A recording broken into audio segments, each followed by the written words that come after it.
Honey, Yes. you gotta watch the bread.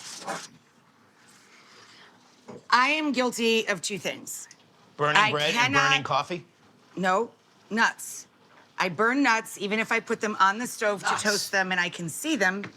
And I literally set bread on fire. So there you go. John is going to char the bread. It's actually a Spanish dish, not an Italian dish. But in Spain, they take charred bread, which in Italian is bruschetta. Bruschetta is not tomato topping on bread.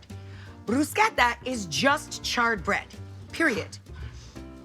In Italian-American restaurants and here, people get this picture in their head of the tomato topping with basil on bread.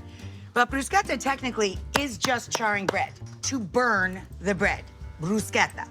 So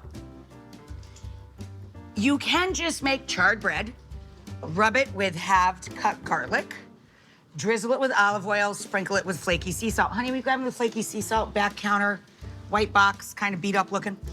But in Spain, it's the first time I had it anyway, so, and it's very common there.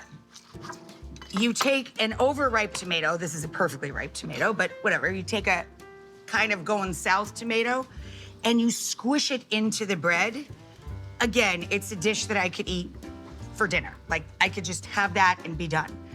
And I often think of it in Italian cuisine because in Italy, they make papa al pomodoro, which is basically the same thing. It's soup of stale bread and tomatoes and garlic. End of list.